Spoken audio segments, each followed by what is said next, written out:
arrojado la tele y la prensa, toda agolpada en torno del edificio me hubiera hostilizado, preguntándome una y otra vez, una y otra vez, una y otra vez y otra sobre mi piel.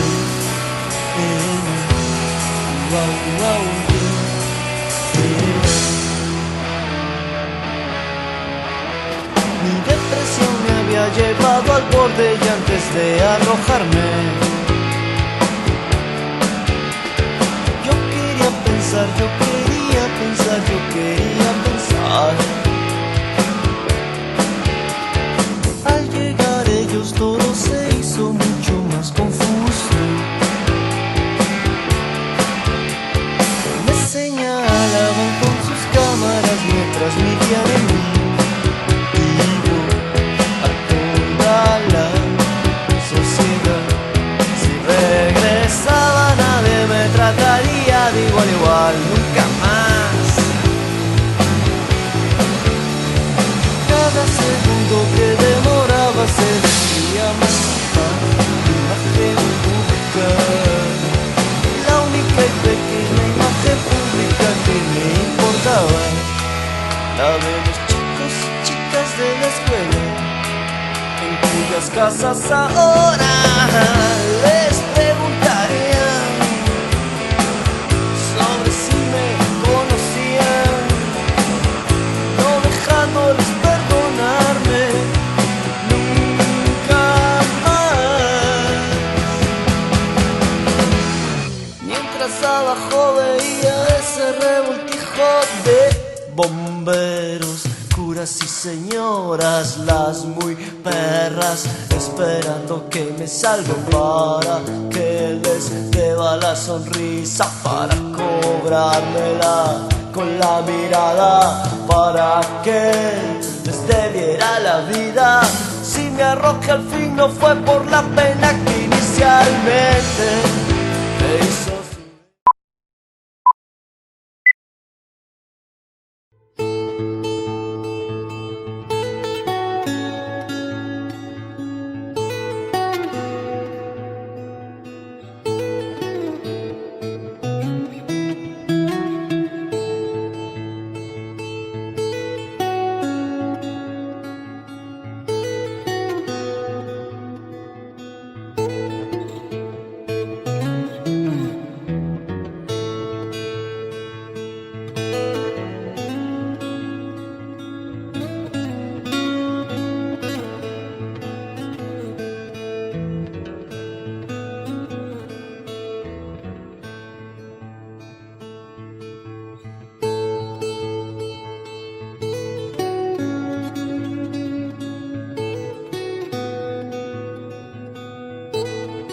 En nombre de los alumnos de la especialización del Instituto Superior Pedagógico del Museo de Arte de Lima, quiero darles la bienvenida a este conversatorio, Noche de Rock en Lima, décadas del 70, 80 y 90.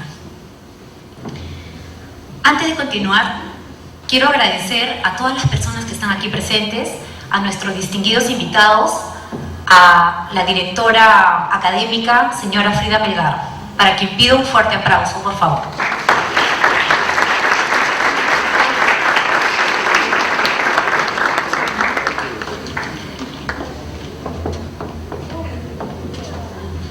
Buenas noches, muchas gracias por estar aquí, por compartir con nosotros esta experiencia.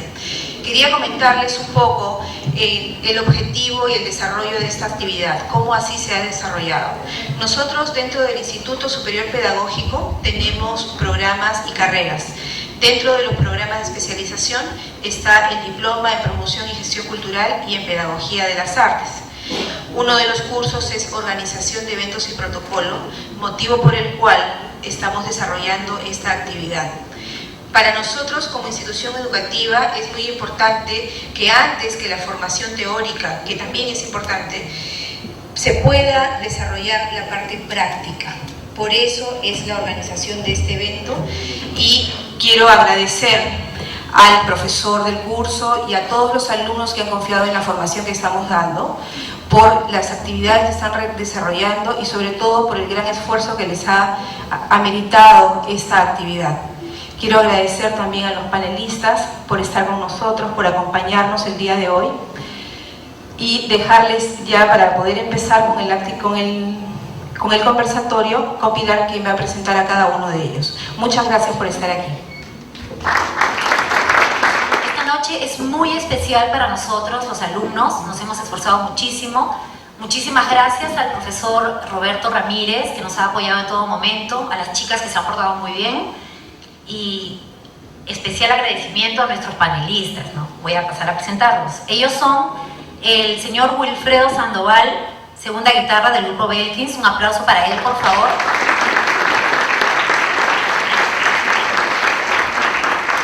El señor Gerardo Manuel, reconocido cantante nacional, para que también se den un aplauso.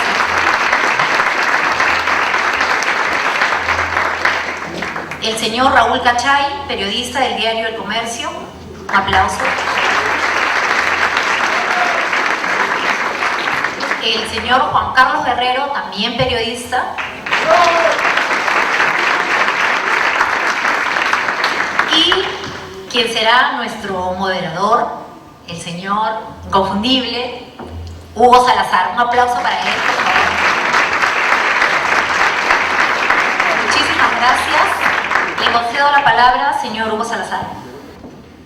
Bueno, muchas gracias. A nombre del Instituto Superior Pedagógico Museo de Arte de Lima, presentamos este conversatorio Noche de Rock, 3 décadas. Es un gran placer estar aquí.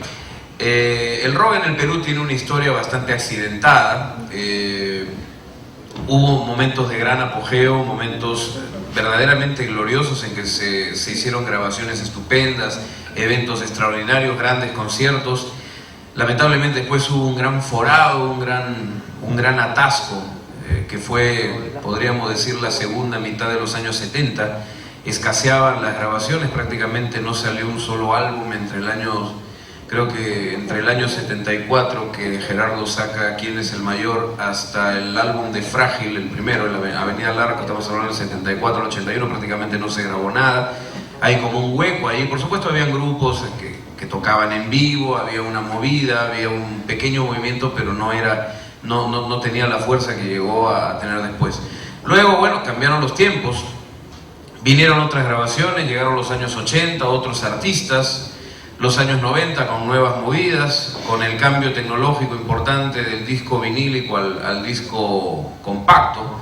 Curiosamente, a pesar de ser tecnología más avanzada, es más fácil grabar un disco compacto que lo que era grabar un álbum de vinil hace muchos años. Era muy caro producirlo, muy caro. Una producción independiente era prácticamente una quimera, hoy es todo lo contrario. En fin, muchas cosas, desde que el rock empezó en nuestro medio hasta esta época que estamos viviendo.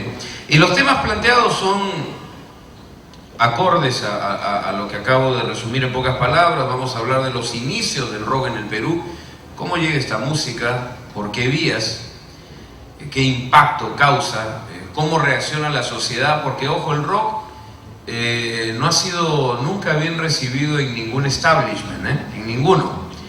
En los países gobernados por la derecha no fue bien recibido, en los países gobernados por la izquierda tampoco fue bien recibido el rock, nunca fue bien visto. El rock ha luchado muchos años por institucionalizarse, por ser respetado, por ser considerado. El rock no ha estado bien visto prácticamente nunca hasta hace relativamente poco. Después hablaremos del rock como respuesta a la violencia política. Aunque aquí yo lo plantearía al revés, porque hubo violencia política contra el rock, o sea, es un poquito al revés. Hubo una etapa represiva, bueno, tal vez no crucificaron ni torturaron a nadie, pero había un clima muy hostil para los grupos, o casi, ¿no? Había una onda represiva ahí. Felizmente no llegó la sangre al río, pero de todas maneras fue desagradable. Muchos proyectos se frustraron, muchas bandas se disolvieron. Después viene el papel de los medios de comunicación. Habría que preguntarse, ¿los medios han ayudado al crecimiento del rock en el país? Digo esto porque estuve leyendo hace algún tiempo cómo en los casos de México, Colombia y Chile, ni qué decir Argentina, aunque en Argentina el rock recién se toma en cuenta después de la Guerra de Malvinas como algo fuerte. Los medios han tenido mucho que ver con el impulso de sus artistas, sobre todo en su lanzamiento al mercado exterior. Y luego, estado actual del género y lo que es la industria discográfica. Ahí tendremos que hablar ya no de la industria discográfica, sino los restos que queda de ella. Hace algún tiempo, en los años 70, 80, aparte de los 90, teníamos 4 o 5 disqueras fuertes, de las cuales ahora sobrevive creo que solamente IEMSA. Ya no hay Virrey, ya no hay Sonoradio, ya no hay FTA, ya no hay varias que teníamos antes y ya no hay. Así que bueno, hay mucho que decir, mucha tela que cortar. Creo que no vamos a hacer una cosa muy rígida, ¿no? Esto no es un debate presidencial, vamos a conversar, para eso estamos, habrá un momento de preguntas, pero antes podríamos creo llegar a un acuerdo de base en el sentido de que cada quien podría exponer tranquilamente durante unos 10 minutos, luego se podría conversar un poco y así ir pasando. Vamos a comenzar por mi derecha. Inicios del rock en el Perú con Wilfredo Sandoval, primera guitarra de los Belkins, un grupo, como ustedes saben, uno de los grupos clásicos nuestros, que llegó también a vender fuera, ¿no? Llegó a vender, está vendiendo incluso fuera. Más de 1 millón de copias de los Belkins, un grupo muy bueno, por supuesto. Inicios del rock en el Perú, entonces, Wilfredo Sandoval tiene la palabra. Gracias, Hugo. El rock en el Perú data de muchos años atrás. Exacto. Y dice, ¿cómo se ve que eres instrumental? Bueno, el rock del Perú, Gerardo, tú eres una de las partes de la leyenda del país, aun cuando muchos se olvidan. Tanto Gerardo como el que les habla, al igual que mi compañero Raúl Herrera, pertenecemos a una generación en la cual vivió y recordó mucho en su momento de unas glorias que hubo, que fueron parte de nuestra formación. Gerardo, tú te acordarás de la gente como Kim, ¿no? La gente de mismo... Mujer bonita, como se llama, me he olvidado el nombre, los Zodiac, ¿no? Acá hay mucho que hablar, pero el rock en el Perú hubo un momento muy importante en la época del rock and roll y mucha gente desconoce. Hubo un grupo que lo conformaron los hermanos, los hijos de Pedrín Chispa, conjuntamente con un bajista, un doctor, los hermanos Ponce, conjuntamente con un doctor Vergara, que yo recién hace unos pocos días me enteré que había sido doctor y yo lo había visto muchos años en Virrey grabando. Era uno de los, creo que, inventariados en el Virrey que grababa todas las grabaciones, ¿no? Era un doctor que gustaba mucho de la música, que supongo que más adelante hablaremos un poco de la influencia del rock, ¿no? Dentro de la sociedad, y es parte de ello.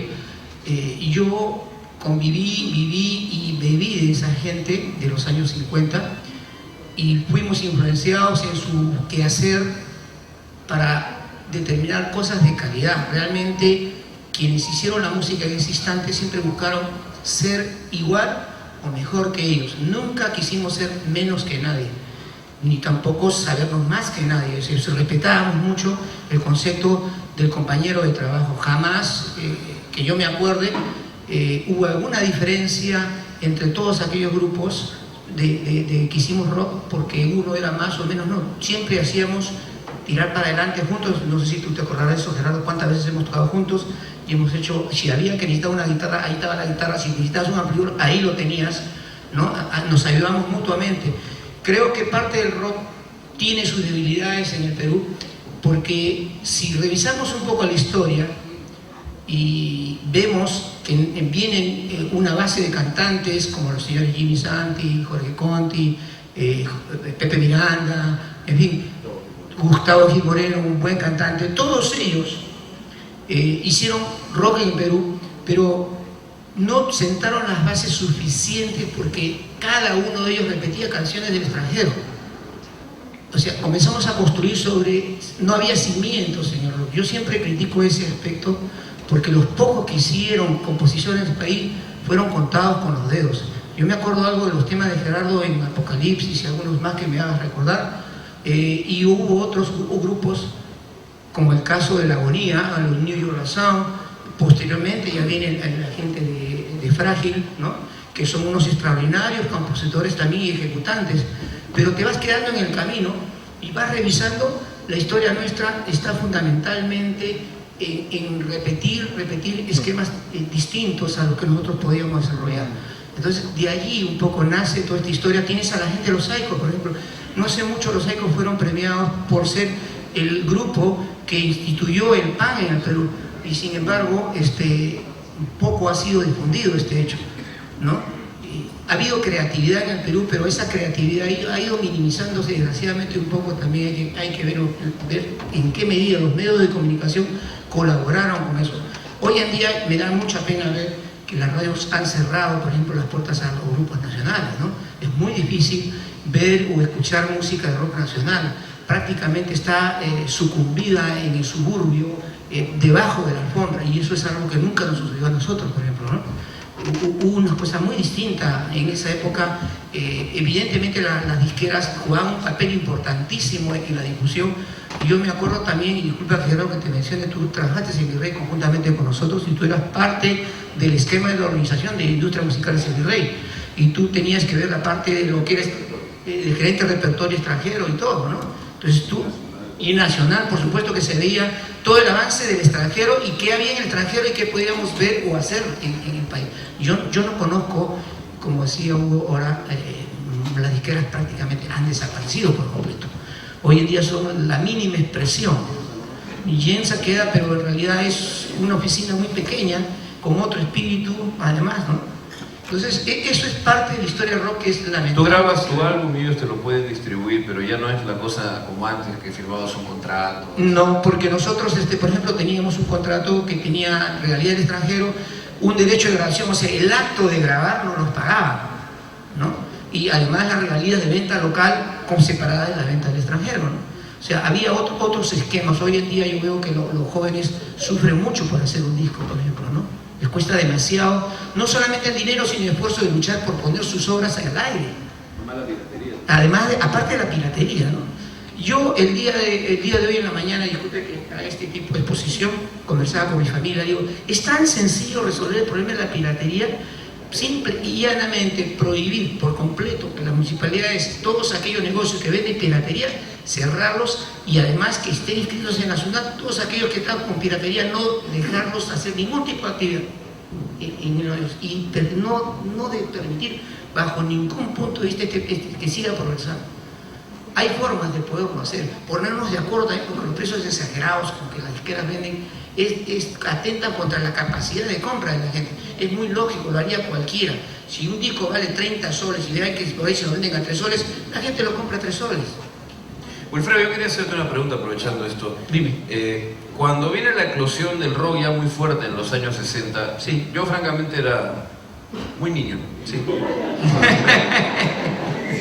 Pero era un imberbe, pero tengo de manera borrosa, pero borrosa en cuanto a imagen, pero muy fuerte en cuanto a impresión emotiva. Por ejemplo, con la aparición de los Beatles, sí, tengo dos hechos muy dentro de mí que me dejaron huella. Primero, el impacto artístico de ellos y en general de todo el rock que empieza a surgir. Y otra cosa que sí recuerdo de manera muy fuerte, y es el inmediato sentimiento de rechazo por parte del mundo adulto. Sí, sí.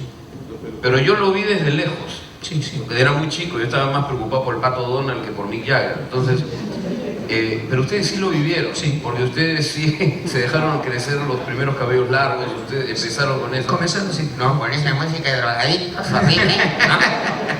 Nada de pelucones, que no se bañan. Entonces yo quería preguntarte y también luego Gerardo, ¿cómo lo vivieron ustedes eso? Porque hoy en día el rock más o menos que está institucionalizado, creo que nadie se escandaliza hoy de tener un hijo haciendo rock, pero me imagino que en 1965 debió ser distinto. Primero, pues la sociedad tenía otros criterios. En principio, el primero que era músico, o sea, no solamente el rock, sino que el que era músico era mal visto de la sociedad. ¿Qué vas a hacer en la vida? ¿En qué trabajas, no? O sea, era mal visto realmente, o sea, no había futuro. O En lo personal, por ejemplo, yo te cuento una historia personal, ¿no? Después de muchos años, creo que 25 años o 30 años, me encontré con mi profesora de colegio, de primaria, y me dijo, qué gusto me da que hoy día seas un profesional, me dijo, porque tu madre andaba preocupada cuando estabas haciendo música. Y guitarrista, ¿no? Y por ahí está mi madre que no me deja mentir porque está escuchando. Esto me ha sucedido a mí, o sea, era parte de la sociedad en su momento, o sea, era imposible conseguir que tu hijo pues sea un guitarrista, ¿no? Pero el rock tenía el peso contracultural que, por ejemplo, sí tenía en los países, digamos, centrales de la música, en el caso de Estados Unidos o Inglaterra. ¿Realmente era la música de fondo de la rebeldía de la juventud peruana, o era solamente música, era solamente una moda? No. Algo de moda, por supuesto que definitivamente viene con ello, es el inicio en realidad de la introducción de todo, pero ya vino una forma de protesta en la sociedad con lo que se estaba haciendo. No, pero perdóname que te interrumpa, incluso el hecho de que fuera una moda era también revolucionario, porque no era una moda que venía de los grandes centros, digamos, establecidos de la moda, ¿no? Sí. Era una moda creada por los jóvenes. Claro, mira, no te olvides la ropa. No te olvides que en esa época nace la minifalda, por ejemplo, que hasta hoy en día la señora que lo usaron en su momento y veía a la Susana joven, se institucionalizó, ¿no? O sea, nace una forma contra la misma forma de vestirse en ese momento, y la misma forma de peinarse, la misma forma de llevar un estilo de ropa, todo eso cambió en ese momento, pero una forma de protestar, porque protestar no solamente es ir a las calles y romper la luna de los carros como se veía, sino protestar también es una actitud de la gente ante la sociedad, que es la única forma civilizada de protestar. O sea que sí tenía un componente de rebeldía. Por supuesto que sí. No te olvides tú que en ese momento, a pesar de como mucha gente dice, había unos prejuicios, en ese momento la mayoría de los grupos nacionales en que estábamos comprometidos con el rock, todos éramos estudiantes de universitarios, todos. Ahí tú tienes a los Dalton, gente que estudiaba, tú fuiste compañero de la gente de los Dalton, muchos de ellos estudiaron en la Universidad de San Marcos, él formó los Dalton, entonces él conoce perfectamente, todos estudiamos, yo estudié en la universidad, entonces en ningún momento era una forma de descargarnos, ¿no? Como inicialmente se vio, ¿no? Ahora, otro detalle de aquel tiempo que más o menos puedo recordar era que todo se englobaba. El término, en realidad no se hablaba tanto de rock, sino de nuevaoleros. Así es, término que se acuñaba hasta ahora de una forma equivocada. Y era curioso que grupos de rock eran considerados nuevaoleros y en realidad pues no lo eran. No lo eran, nunca. ¿No? ¿Cuándo se establece claramente la diferencia entre los, por supuesto, muy respetables nuevaoleros sí.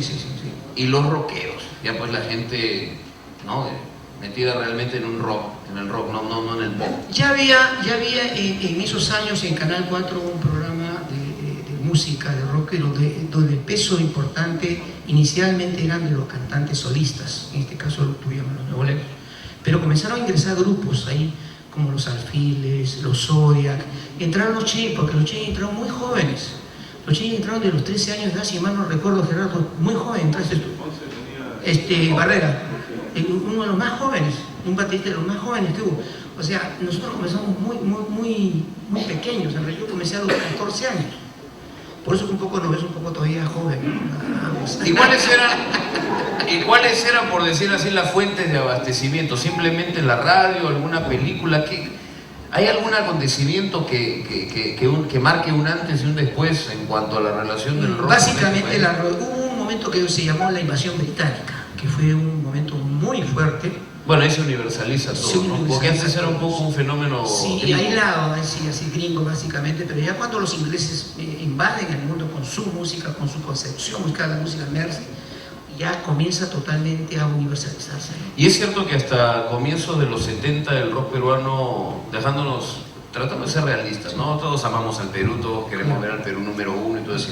Pero con la mano en el corazón, ¿realmente nuestras producciones tenían calidad como para competir con lo de fuera? Por supuesto que sí. La tenían, ¿verdad? Sí. Mira, yo me acuerdo que uno de los problemas que tuvimos con el Virrey y que dejamos de grabar durante 3 años, porque fue una forma de protestar, efectivamente, y me estoy acordando ahora que sí protestamos, y yo tengo hasta cartas notariales hechas al Virrey, porque no nos pagaban en el extranjero, porque nosotros recibimos ya en ese momento cartas del extranjero, tanto de Chile, España, y Gerardo no me puede dejar de mentir porque él trabajaba en el departamento extranjero, claro. Él lo conocía.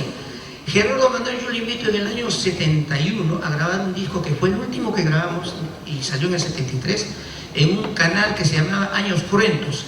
Años Cruentos fueron muy difíciles para nosotros de luchar contra la disquera porque no nos pagaban la regalía del extranjero. El Perú, en ese instante, el Perú dominaba totalmente el mercado de la música en Latinoamérica, era el número 1, con toda esa gente que en ese momento estaba. O sea, el Perú en un momento determinado dejó, porque no hubo recambio. Hay una cosa muy importante también, no hubo recambio, era la mayoría de nosotros ya estaba saliendo de las universidades. Y estábamos pensando cómo era lógico ejercer su profesión. Entonces, atrás de nosotros ya no venía gente. ¿Y a qué se debería que no venía gente? Ay, es tan difícil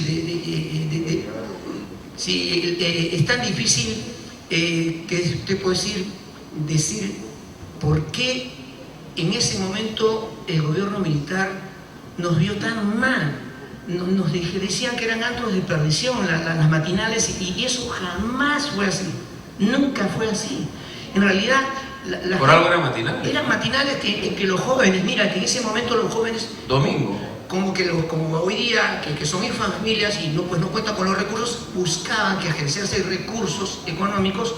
¿Para qué? Para irse en viajes de promoción, para que ninguno de los compañeros faltase en ese viaje de promoción. Era un concepto de solidaridad de los jóvenes para que ninguno de los compañeros faltase. ¿Y cómo hacerlo? Hacer las matinales y de esa forma se manejaba dinero para poder solventar todo aquello, ¿no? Pero eso fue mal visto. Yo creo que hubo un fondo en todo esto, porque no podían permitir que los jóvenes se siguieran reuniendo porque era peligroso para el gobierno militar. Y había que sacarlo del medio del FAS ese tema de las reuniones, porque no se nos permitían ese tipo de reuniones. Bien. Bueno, ya para ese tiempo se habían grabado muchos discos, muchos álbumes muy buenos, mucha buena música se hizo en aquel tiempo.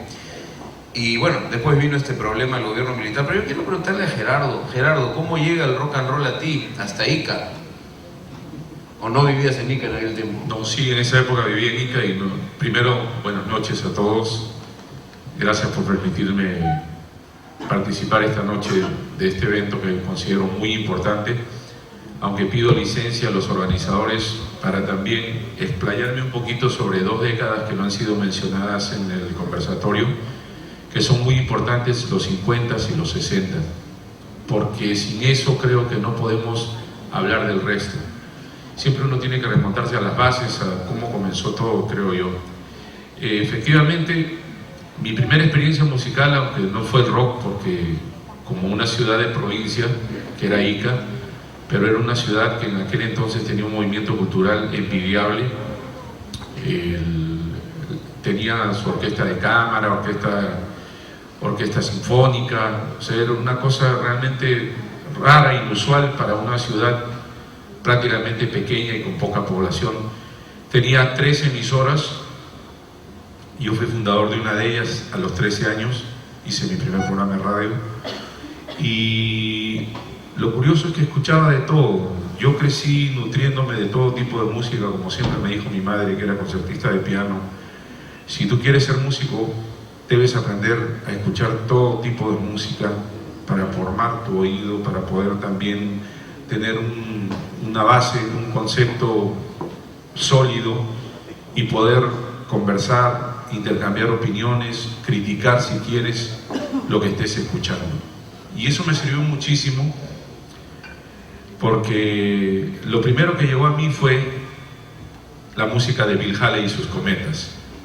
Que dicho sea de paso, también les quiero contar que un 7 de diciembre de 1956, Discos El Virrey, empresa en la que yo curiosamente casi 10, 15 años después trabajé, editó por primera vez un disco de rock en el Perú, y justo fue un tema de Bill Haley que se llamaba Rock al compás del reloj, y al reverso tenía un tema que se llamaba 13 mujeres, 13 Women, que era una canción, era un 78, efectivamente, era un disco de esos que se caían y chau, un disco de carbón, era Mala Pata, después salió en 45, me acuerdo que era un sello Decca originalmente, y esta canción, Al compás del reloj, fue prácticamente obligado el departamento de ventas a lanzarlo en Virrey porque tenía la representación del sello, pero no le daban bola a este tipo de música.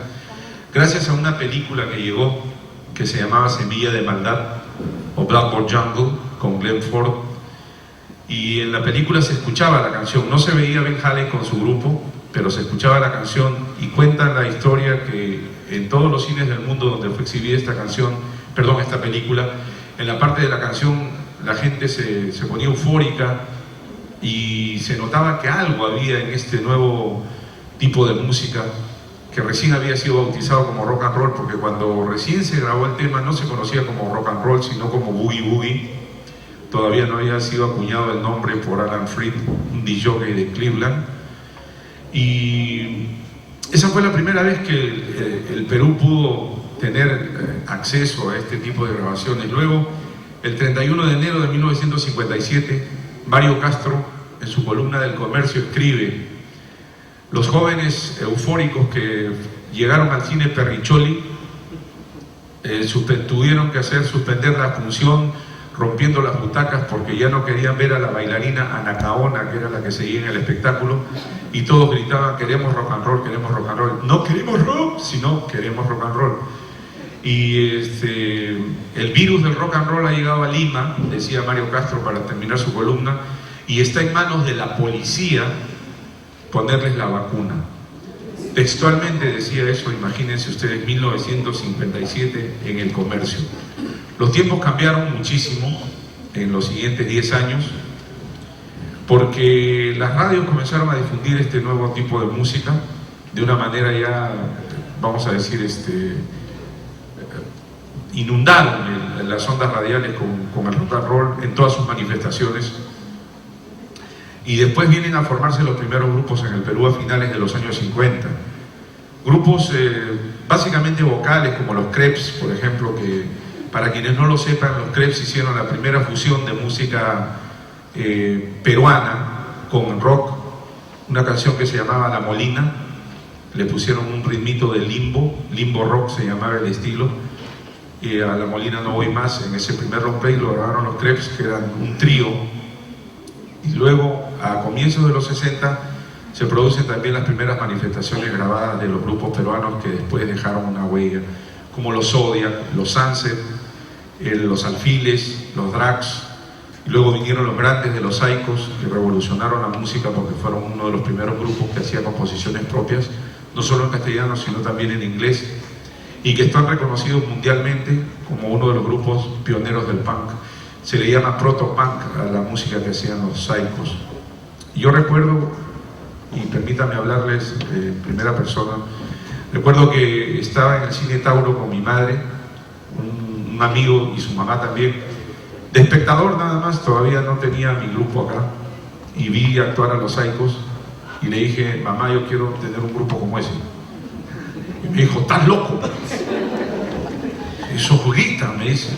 Le digo: justamente ese es el estilo. Y a los pocos meses tuve oportunidad de retomar el nombre y retomar la banda que formé en Ica en 1962, a la cual puse el nombre de los Daltons, y conocí a los 4 Daltons sin César Ichikawa, que me habían ido a buscar a un programa de aficionados de Canal 2 para formar una banda, porque ellos tocaban instrumentales nada más, que era una moda un estilo muy a seguir por los grupos peruanos, la música instrumental, aunque ustedes no lo crean. Y ya que está Willy acá, justamente quería haber tenido oportunidad de hablar primero que él para poder decir por qué los Belkins han trascendido tanto también en la historia de la música rock hecha en el Perú. Ellos se nutren de un estilo musical que nace paralelo al rock and roll cantado, porque en 1955 también se dice que se da el primer tema instrumental en el mundo que se llamó Rumble o Temblor, una cosa así, por un indio, un apache que tocaba guitarra, que se llamaba Link Wright, y que fue el papá de todos los grupos instrumentales que vinieron después, de los Ventures, los Shadows de Inglaterra, los Eagles de Inglaterra también. Aunque ustedes no lo crean, no tiene nada que ver con los Eagles de Hotel California. Era finales de los años 50, los Eagles eran unos chiquillos universitarios ingleses que tocaban extraordinariamente bien las guitarras. Y como les digo, acá también la influencia llegó a un grupo peruano que también hizo fusión por primera vez Los Tornados, claro, eran ingleses, los Telestar.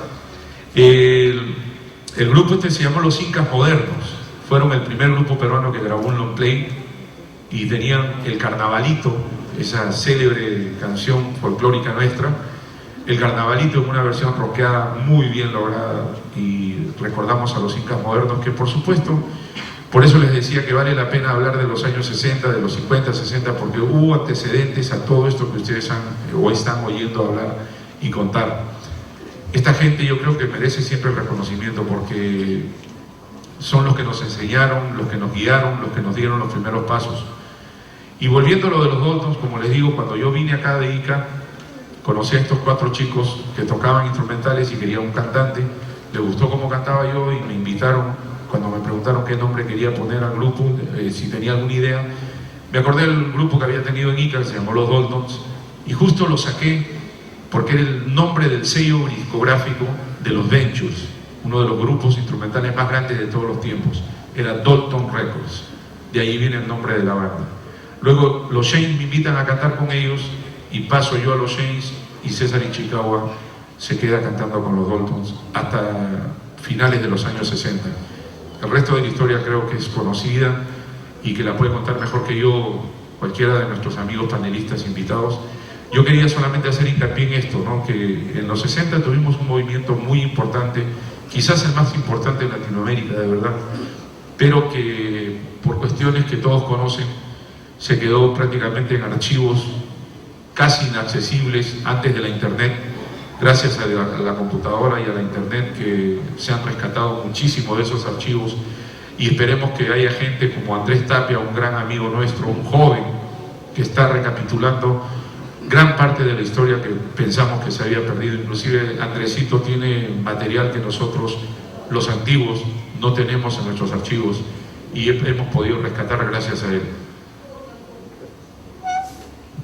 Perdón, Gerardo, yo creo que lo que está sucediendo en los últimos tiempos, los jóvenes están escarbando la historia del rock en el país. Yo en este momento quisiera felicitar a un amigo que está en esta mesa, que es Raúl Cachay. Raúl Cachay, que es un joven periodista, hace exactamente en el año 2003, en julio del 2003, nos fue a buscar, hace 3 años.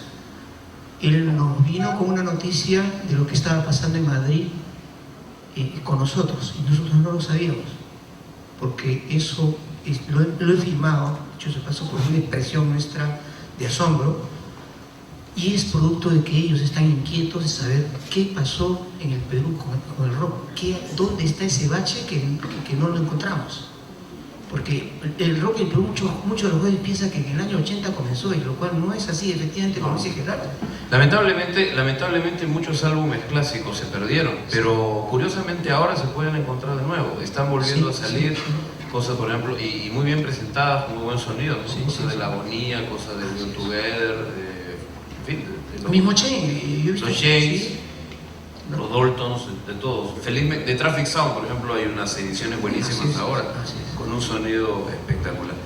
Bueno, entonces queda claro que llega el rock en el Perú cuando tiene que llegar en los 50, como prácticamente en todo el mundo, a mediados de los 50. Empieza a echar raíces en nuestro medio, es un vehículo creativo, es un vehículo de expresión, es un vehículo de rebeldía para la juventud peruana, que por supuesto padecía la satanización de la que padeció toda la juventud en el mundo. Era la primera vez posiblemente en que la juventud tenía un medio de expresión absolutamente propio y además internacional, porque por más que el rock tenga un comienzo en Estados Unidos, pues ya el rock es de todos, ¿no? Ya el rock no se puede decir que es de un solo país. En fin, hay un momento muy bueno en los 60 hasta comienzo de los 70 y luego evidentemente se cae. Hay ese bache del cual hemos hablado, no hay grabaciones, hay pocos conciertos, no hay una identidad propia en el rock, porque muchos de los grupos que salen, por ejemplo, en los conciertos masivos que había en el Teatro Arequipa, que creo que ya no existe, los grupos salían a tocar rock progresivo inglés, no había muchos temas propios, hasta que las cosas van cambiando, y es de esos nuevos tiempos con que quiero hablar con que quisiéramos hablar con nuestros invitados que tengo a la izquierda, que evidentemente ya son otra generación de la música, otro acercamiento, otra sensibilidad, pero también mucho interés. Raúl Cachay, que es periodista, va a comenzar, luego vamos a escuchar las apreciaciones de Juan Carlos Guerrero. Es difícil determinar qué fue exactamente lo que ocurrió en esa segunda mitad de los 70 porque, por un lado, no existen registros y no existen testimonios, digamos, grabaciones, programas de televisión, qué sé yo, pero está claro que a comienzos de los 80 se produce una suerte de renacimiento tanto en el ámbito más bien comercial, más bien masivo, mediático, con Frágil sobre todo a la cabeza, que fue un fenómeno y que seguramente son responsables de la canción más exitosa de toda la historia del rock peruano, que es sin duda Avenida al Arco, la más conocida, la más cantada, la más la que seguramente tendría que encabezar cualquier antología del rock después de los años 60, de ese momento fundacional.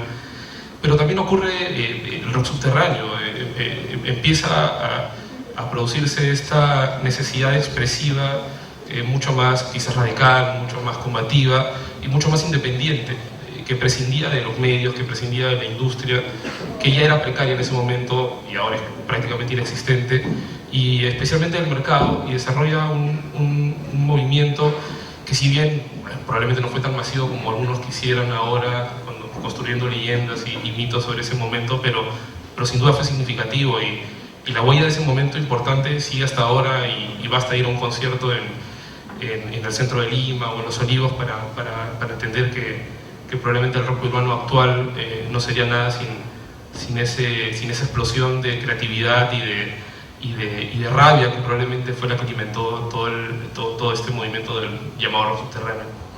¿Cómo nace ese interés tuyo que va más allá del placer auditivo, digamos?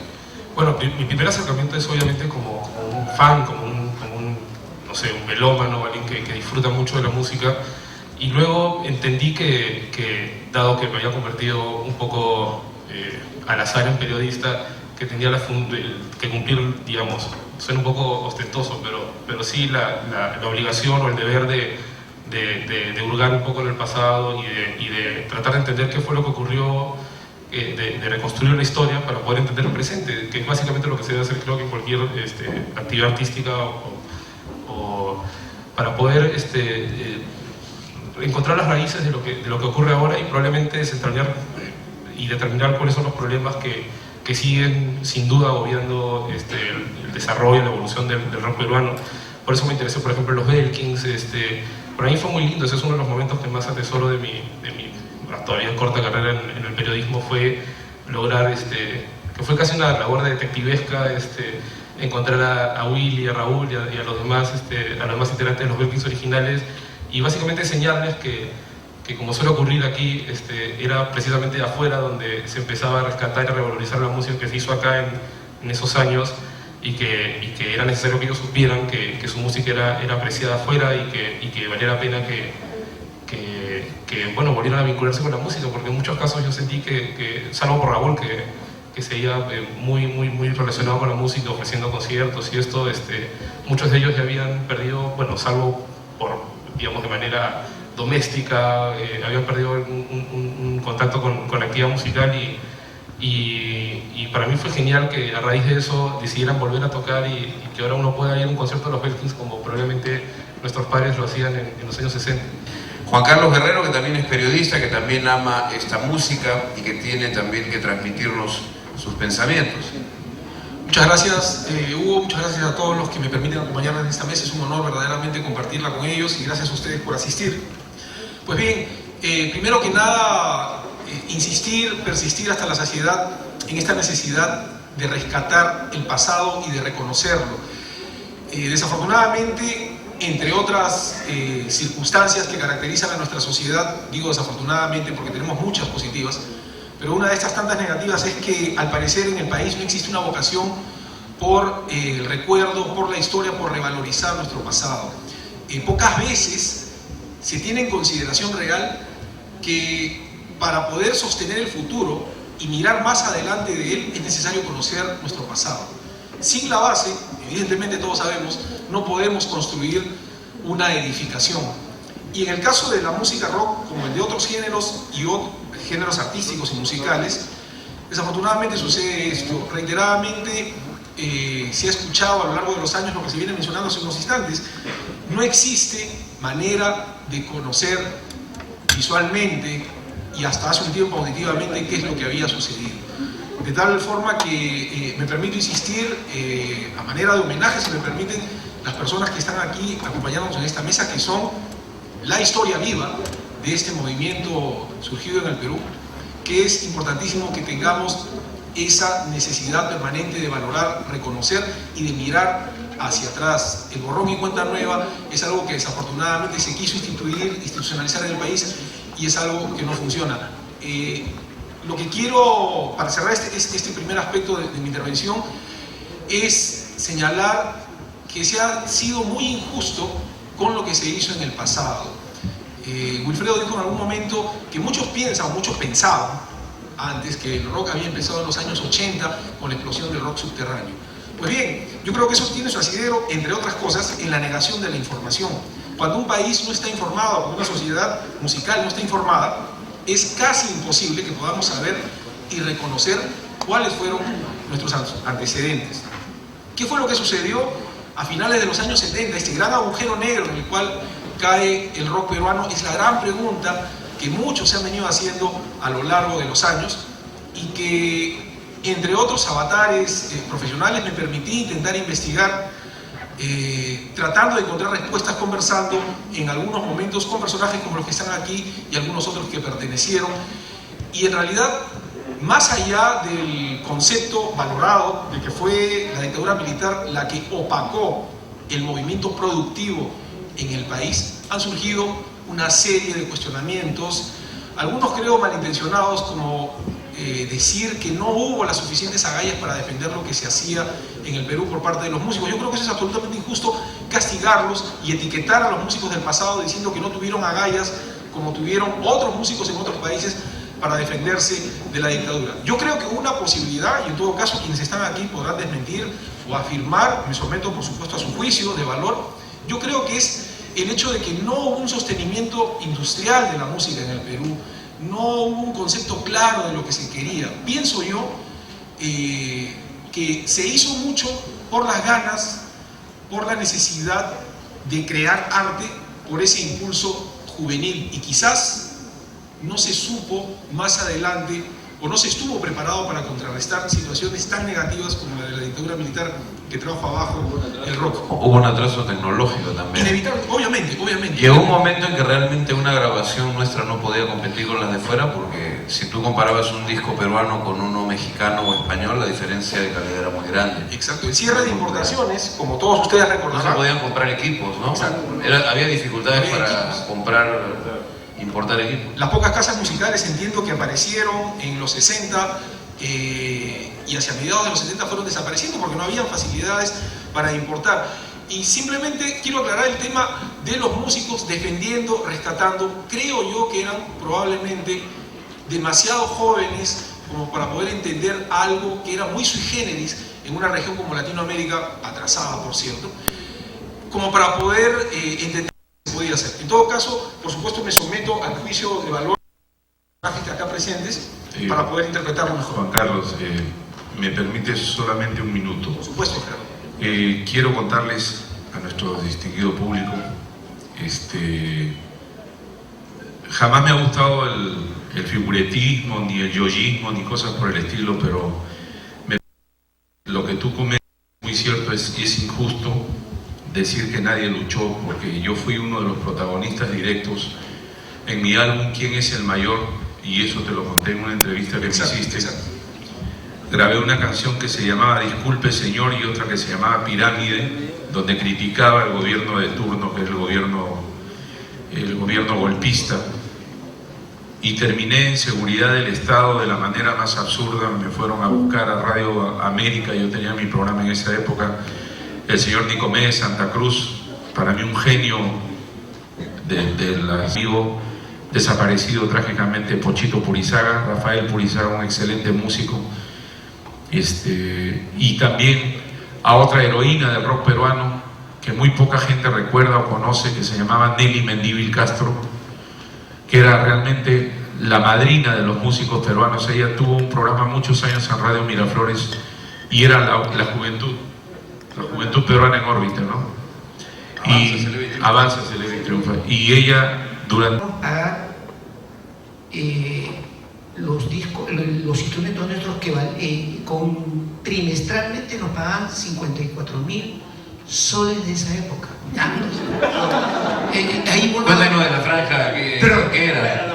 No, una de las condiciones nuestras al renovar. Sí, yo creo que Pero estamos viendo muchas cosas buenas que, oye, no las pasan. Sí, porque yo creo que hay mucho de lo que dice Wilfredo, y también una desconfianza irracional hacia todos los productos peruanos o nacionales que me resulta absolutamente inexplicable. Uno va a Argentina, a Buenos Aires, y hay radios que se dedican exclusivamente a pasar rock argentino.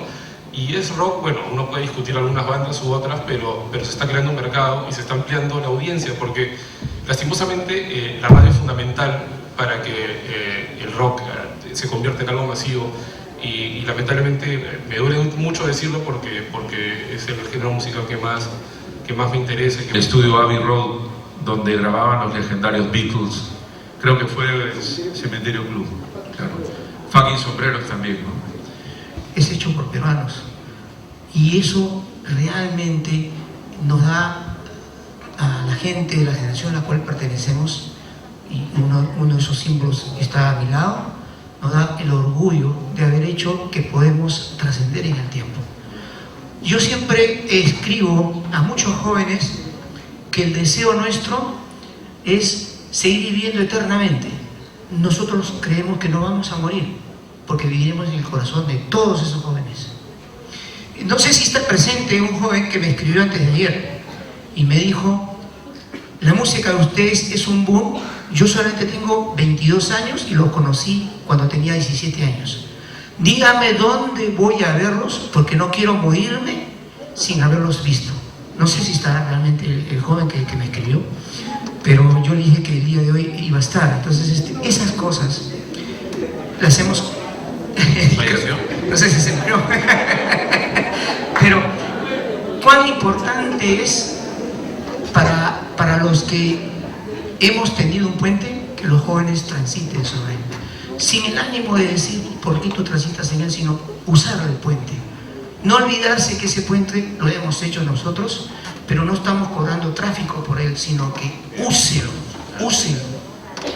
Tienen que transitar por él. Eso es todo. Bueno, patrimonio. ¿Puedo decir algo muy importante? No, cuando he hablado en quechua, no de ninguna manera lo he hecho en Carlos, tú mismo eres. Y ya luego pasamos a una palabra final y a la música. Y no sé si alguien querrá preguntar algo, compartir alguna idea, ¿no? Qué duda cabe, efectivamente, qué duda cabe que el rock nacional ha crecido de una manera impresionante en los últimos años. Hay quienes han señalado que a partir del año finales del 2000-2001 se generó la nueva explosión del rock nacional. Simplemente traigo a colación que por aquellos años, cuando tuve la suerte de trabajar en Radio Nacional difundiendo el programa de rock peruano Zona 103, podía recibir entre 15 y 20 discos diarios, discos compactos, algunos álbumes formales, otras grabaciones hechas en estudios, que llegaban al programa. Había una necesidad prácticamente indispensable de muchos jóvenes de querer ser difundidos, de ser escuchados, y ello ayudó a que la escena fuera creciendo. Y retomando algo que dijo Raúl hace un instante que me parece fundamental, la difusión genera éxitos. La difusión crea ídolos, si quieren utilizar el término, aunque no me gusta mucho esa frase, pero genera referentes. Y eso hace que una escena crezca, eso hace que gente como ustedes y muchos otros la conozcan, eso genera trabajo, eso genera difusión. Ahora tenemos internet, que por supuesto es una meta, es un elemento fundamental para poder difundirse.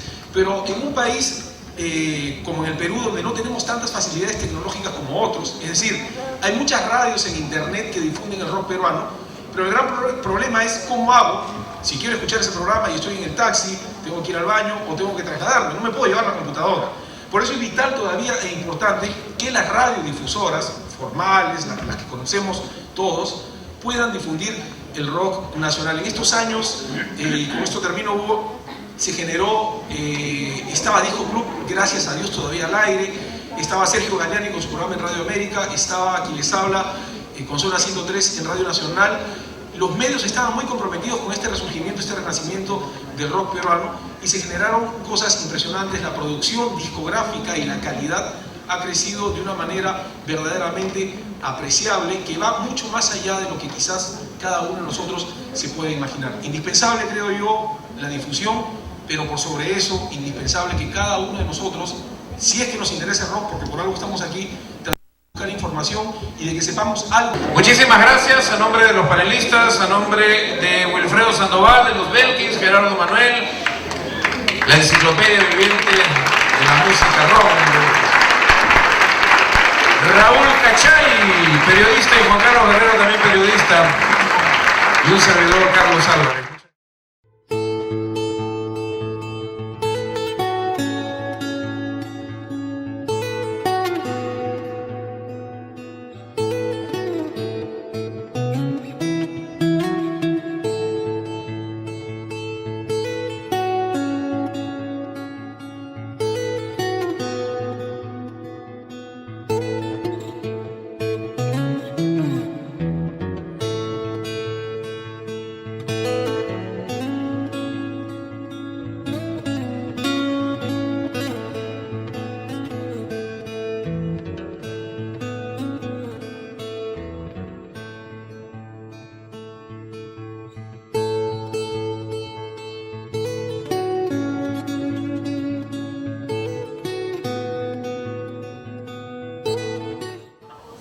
Galileo, Galileo.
despeinó tu cabellera, trajo tu nave viajera, el viento que viene y va, el viento que viene y va.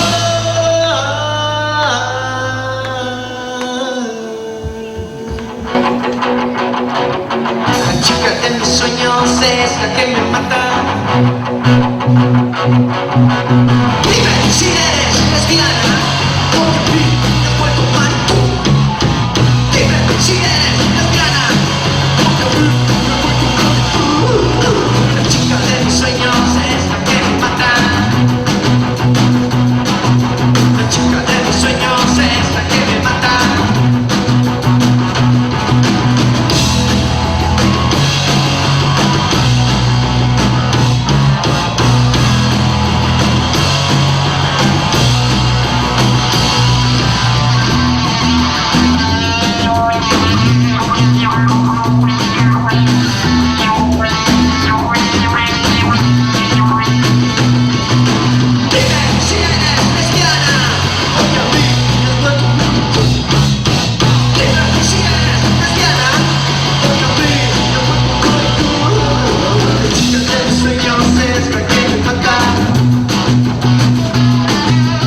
vida. Soy una cárcel preso de mi cruel verdad. Siento mío el mal, siento que hago daño a todo lo que veo bien. Vergüenza de existir, miseria y su